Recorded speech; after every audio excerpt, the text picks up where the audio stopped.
নরেন্দ্রকে অনেক অনেক ধন্যবাদ। এরপর নিভা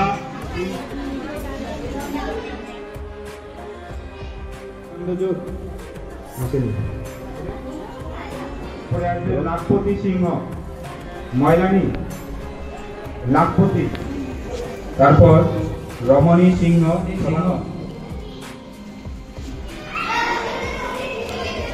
তারপরে কাশীগঞ্জ, সুমিত্রা সিংহ, কাশীগঞ্জ,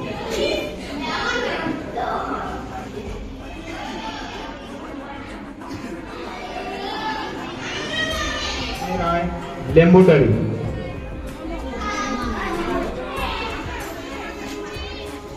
তারপরে আরতি সিংহ,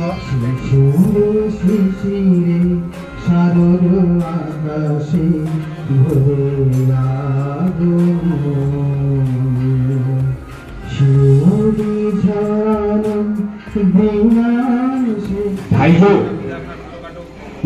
সিংহ,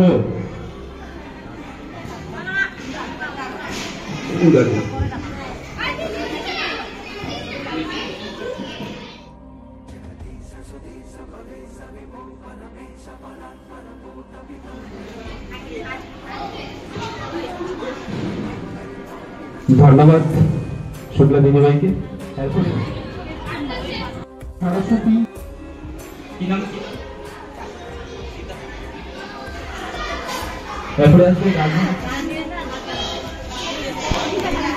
খুব ভালো লাগলো, যাতে সবাই যেন মনের কামনা থাকে যে সময় আসে এখানে ভালো মতো দুর্গা পূজাটা বিতায় আর কাপড় গুলা পরে।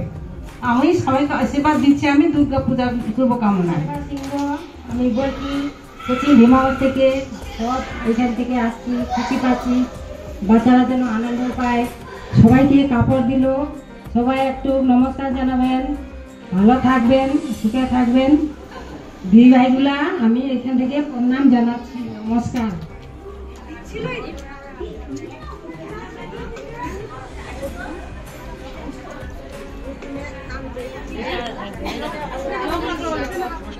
আমাদের সামনে আছে কান্তিপীঠা সারদা শিশুতীর্থের প্রধান আচার্য শ্রী আকাশ সিংহ মহাশয়।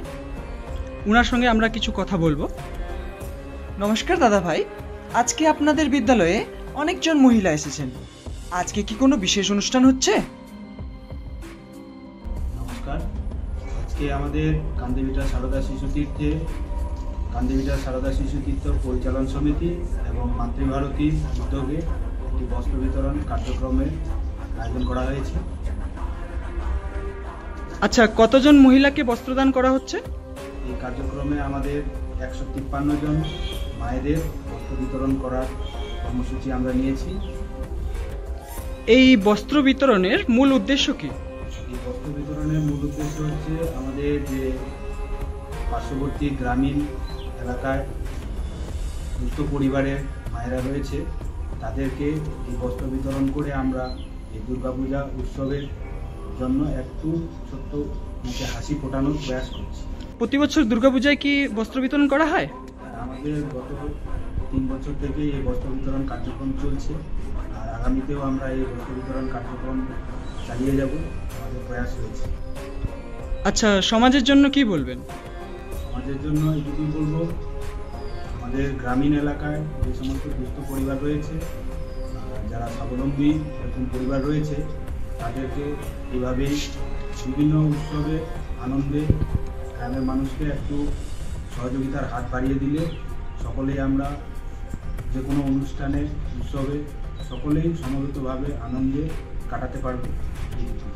ধন্যবাদ দাদা।